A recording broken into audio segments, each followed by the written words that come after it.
French toast, popcorn, laser eyes. I'm not actually 10% body fat.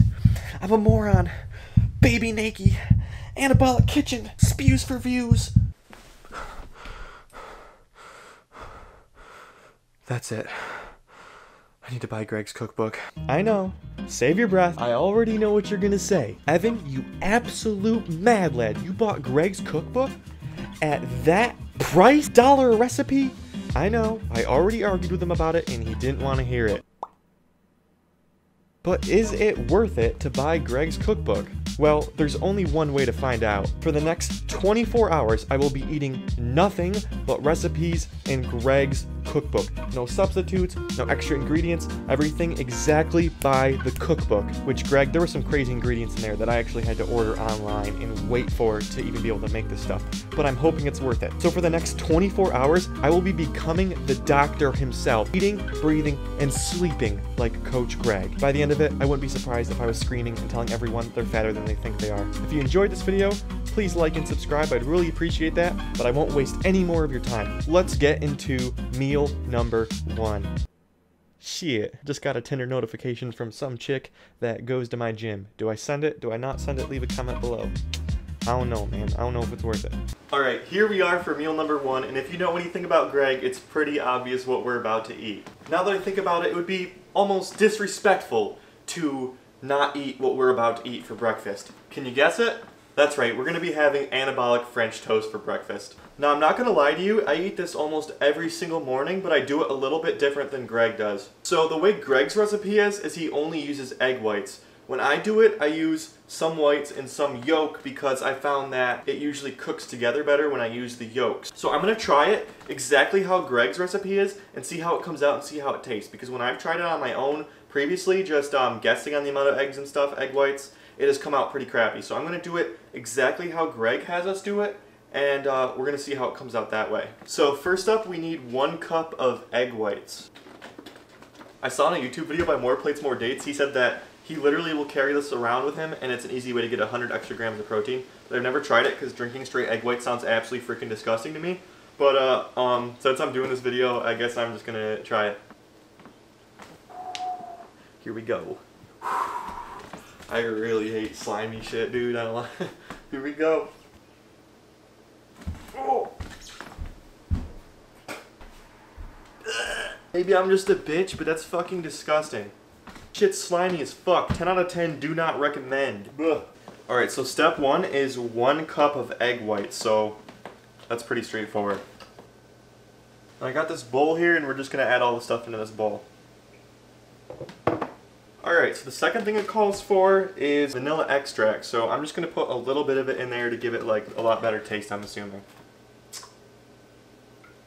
Just a little bit. Alright, next up we're going to add a little bit of cinnamon.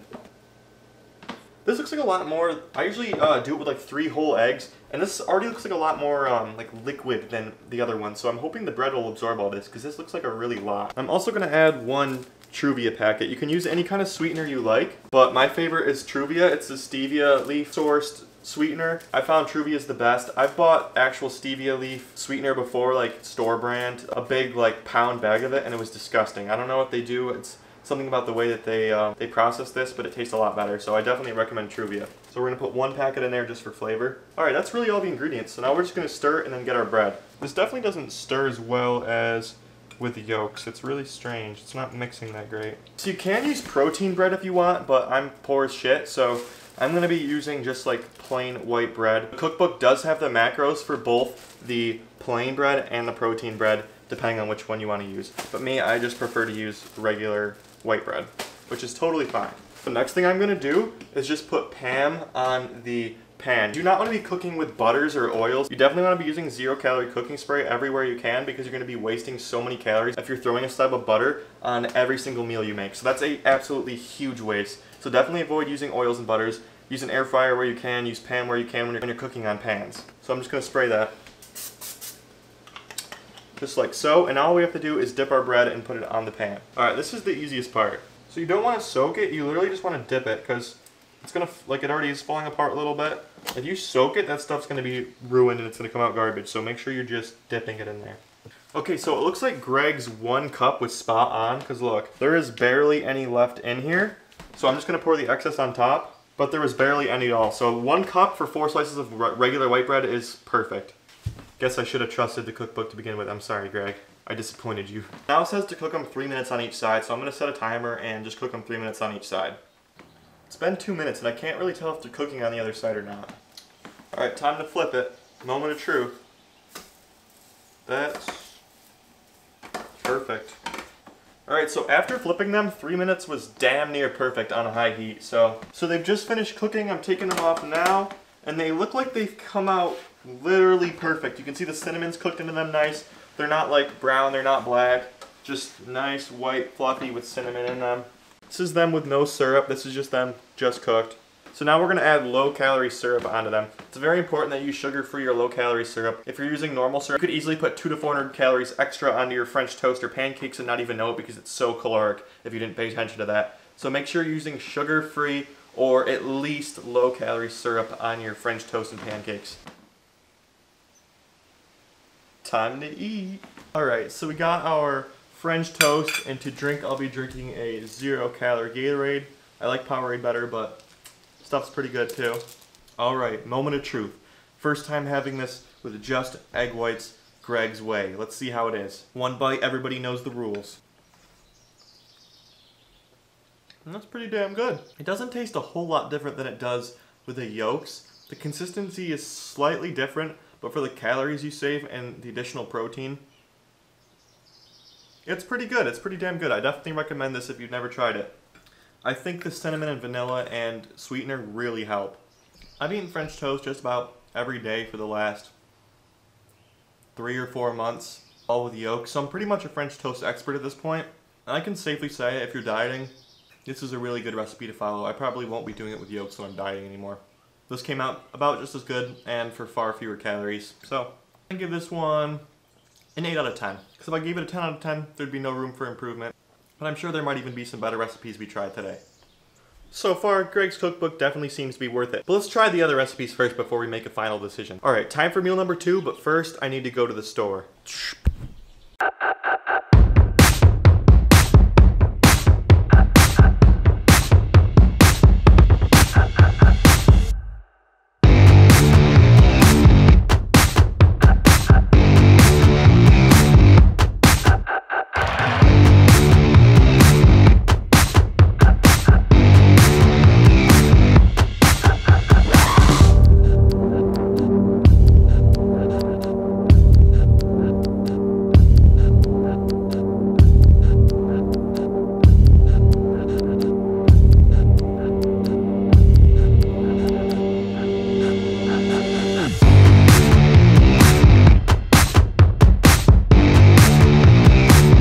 It's time for meal number 2, and for meal number 2, I like to have like a smaller snack size meal in between my 2 larger meals. So my breakfast I like to be large because I believe breakfast is the most important meal of the day, and then have a smaller meal in between, just like a snack type thing, and then 2 larger meals in the afternoon that I mostly save calories for. So I'm going to be doing Coach Greg's PB2 banana sandwich. Here's a little pro tip for you. I bought this at Walmart. It's a 1-pound tub of powdered peanut butter. It's the exact same thing as the PB2, except instead of like $20, it's like less than 10. I think this might have been like $7 for a pound. It's got 71 servings in it for less than $10, so you literally cannot beat that. Yeah, don't buy actual PB2, too expensive. So first it calls for 2 tablespoons of this stuff. So I'm gonna put that in my bowl right now. And then it says to add 1 tablespoon of water.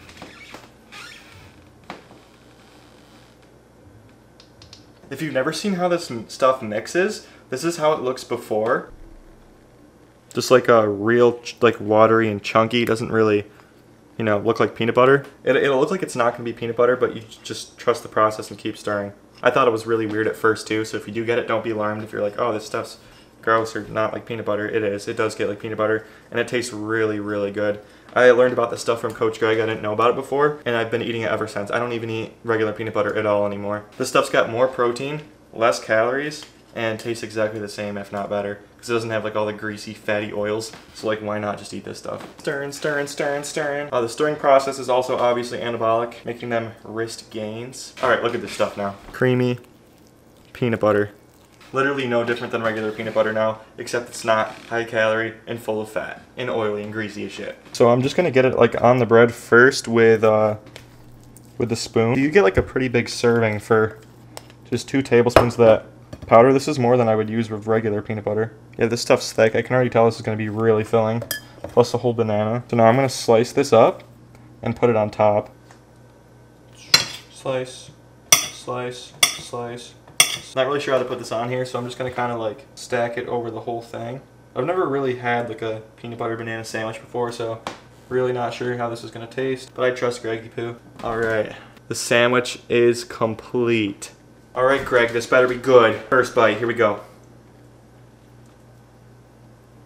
Damn, I know it's just peanut butter banana. That's a lot better than I was expecting it to be. This thing's like heavy. This thing's a fucking brick.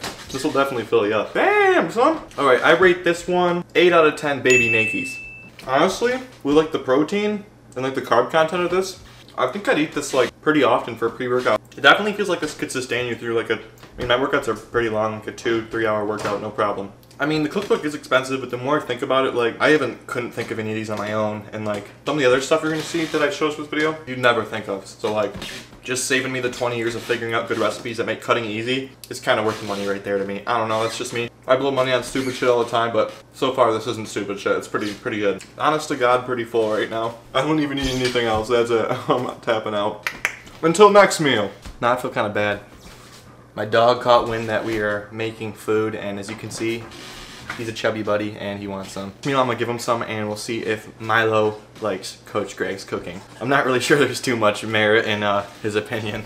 So it's finally time for meal number 3, and this is like sort of like a main course. This is gonna be like my dinner, my big meal. My next meal is gonna be more of like a snack. So for meal number 3, we're picking one out of the dinner section of the cookbook. We're picking like a more main course meal, something that's gonna really fill me up, a lot of protein, that's gonna taste really good. And I've actually never tried anything like this before. This at first sounded kind of weird to me. I don't know if it's like a Canadian thing since Coach Greg is Canadian, and I kind of think of gravy when I think of Canada. I have literally no idea why. Let me know if like gravy's a Canadian thing. But I'm basically making a gravy chicken burger with vegetables. I believe it's called chicken burger in the cookbook. I don't really recall putting gravy on chicken ever. I only put it on like turkey for Thanksgiving, so let's see how this is. So first off, we've got 200 grams of grilled chicken breast cooked on like the charcoal grill outside. And I'm literally just gonna put it like on the bread. I think that's what it says to do.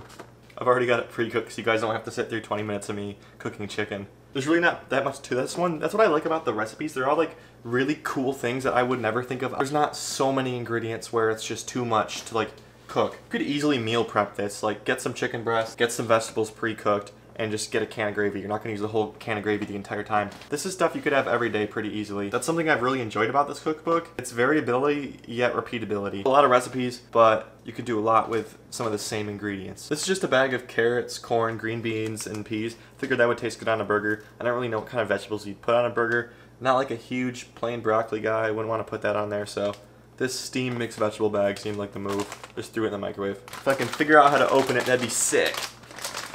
Greg! What the fuck?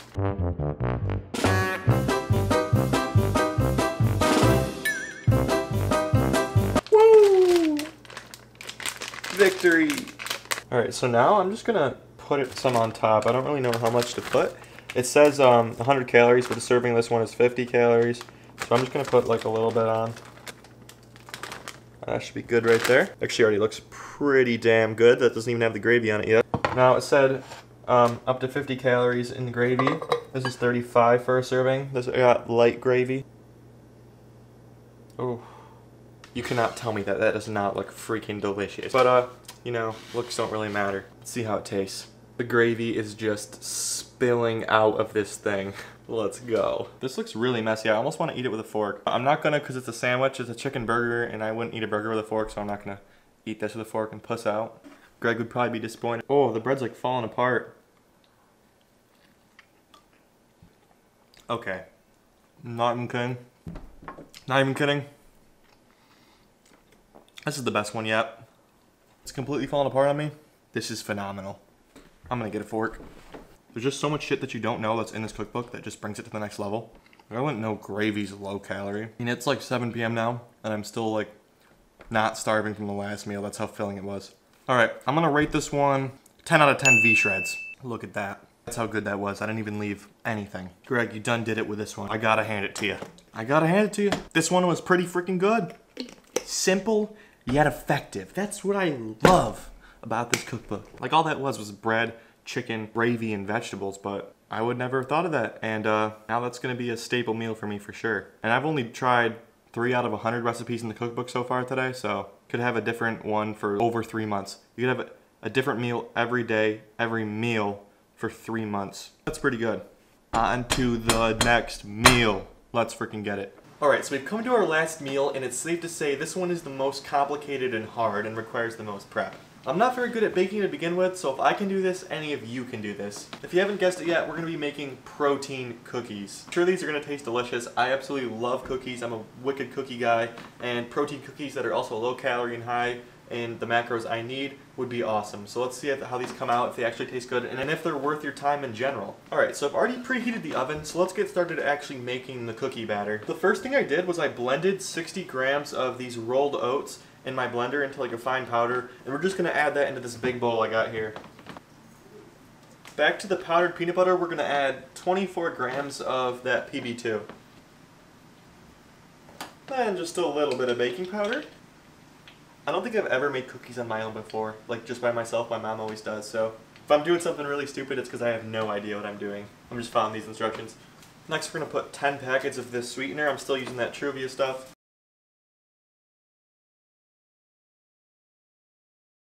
Can't have chocolate chip cookies without the chocolate chips. You really don't get a lot of those in these, I guess. And lastly, for the dry ingredients, just 2 scoops of protein. I'm using chocolate. So now that we got our dry ingredients, we're going to be using that ingredient that I had to special order online. I believe this was about 20 bucks for a 15-ounce bottle of it. This is Vita Fiber. It's a sweetener. I've never had it before, so this will be my first time using it. It's only 10 calories per tablespoon. In a bowl, I'm going to put 1/3 of this unsweetened almond milk. And then I'm going to add 60 grams of the Vita Fiber to the mix. That's quite a bit. So next I've got to stir that mix, and then it says to put it in the microwave for 45 seconds. This Vita Fiber stuff is really thick. It feels weird stirring it. It's like stirring honey. But the more I stir it, the less thick it feels. Alright, let's put it in the microwave, and I'm just going to cover it with a paper towel so it doesn't splatter everywhere. Now we add our concoction to our dry mix. Alright, here we go.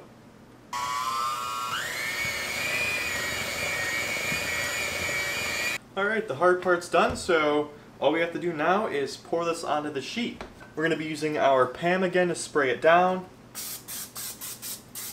Alright, I want these cookies to be big but not too huge, so we'll see how many we can make with this batter. These are way too big already. I've accidentally made 4 absolute units. These are going to come out looking absolutely silly. They're huge. Can you see that? This is a full-size baking pan. There's 4 cookies here. Yeah, you can tell I'm not any good. This is going to be more of like a 4 protein cakes. Either way, let's put them in for 12 minutes and I don't know. We'll see how these come out.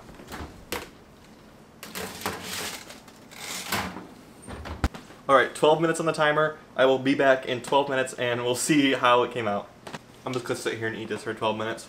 This is the first time that I don't feel bad about eating cookie batter. Alright, moment of truth. Let's take them out. Oh, baby. They're huge. Oh, wow. Look at this. That worked nicely. Oh, that's hot. Alright, I'm going to slide this one onto a plate and let it cool for a second. Alright, so my mom smelled the cookies and came upstairs and she wants one, so pretty good. I wish I mean, Alright, she just took the cookie and dipped. Alright, so I'm already halfway through this massive cookie. The flavor is really good. It's got really good flavor. But I'm going to be honest, it's a little dry. I don't know if I did something wrong, if I made it too big, if that contributed to it, but it's really strange. It's like, it's drier than your average cookie, but it's like not bad dry. It's really hard to explain. I'm not sure how to fix that. Maybe more eggs would have helped, or making the cookie smaller. But it's not bad. Like, this was a massive cookie, and I'm gonna finish it. Like, it's really good. But don't think it's gonna be like a normal cookie. It's definitely close enough though. If I was starving right now and on a cut, this would be like insane. I'm gonna have to give this one a 6 out of 10. Just because the other ones were so good, if I gave it anything higher, that would be lying. So as you know, I promised my dog some earlier in the video, so this is it. We're gonna see what Milo thinks. He's loving it. Okay, I gave him a 6 out of 10, but Milo clearly gives him a 10 out of 10. He absolutely loves them. He almost just knocked down my camera for them. Alright, my overall conclusions. Was it worth it in the end to buy Greg's cookbook? And the answer to that is, it depends. Who are you? Are you a younger kid who barely has $99? Currently, is $99 a lot to you? Would it be hard to spend? If that's the case, then I'd say no. There's a lot of free resources out there on the internet. Even on Greg's channel, there's a lot of free recipes already there that you don't need to buy the cookbook for. If you're willing to do the research, you can find everything online for free. There's no reason to buy it. But on the other hand, if you're someone with a solid income who $99 isn't going to break the bank, it's not that much to, and you don't feel like doing the hours and hours of research to compile a recipe book as extensive as this, then yes, it's completely worth it to spend the $99 for the cookbook. There's 100 recipes in there, and that's enough to have a different meal every meal for 3 months. If you're dieting, trying to lose weight, trying to lose fat, or prepping for a show of any sort, then I would think that this cookbook would be a godsend. Personally, for myself, I found it to be absolutely worth it because I used it this summer for cutting. I'll also be using it next summer for a full prep for my first bodybuilding show. So if any of that sounds like you, then I'd say yes, it is a 100% worth it to buy Greg's cookbook. If you can't afford it, then no, there's free resources out there, but it saved me so much time in looking for those, from writing them down, for basically writing my own cookbook. I didn't have to do that. Greg did all the work for me with all of his knowledge over the last 20-30 years he's been doing this, and to me it was completely worth it. Now that might not be you. I'm not saying you have to go out and buy it. I'm saying for me it was worth it, and for a lot of you I'm sure it will be worth it. It's more of a tool than anything else. I thought of it as an investment in myself because I do this kind of thing. It's really all I do. It's what I'm about. So to me it was a tool that I'll use every single day. So that's all I have to say. Thank you so much for watching. I appreciate it if you stuck to the end. And if you'd like to be watching my bulking series, that'll be starting very soon. From August all the way to December, I'll be trying to put on 50 pounds in 6 months. That's right, 50 pounds. So if that's something you're interested in watching, then definitely smash that subscribe button, hit that notification bell so that you can keep up with all my videos. I'll be uploading weekly videos throughout this entire series, other reviews, different types of videos, some motorcycle shit if you're into that. It's gonna be a wild ride. Thank you so much for watching, and I'll see you all in the next one.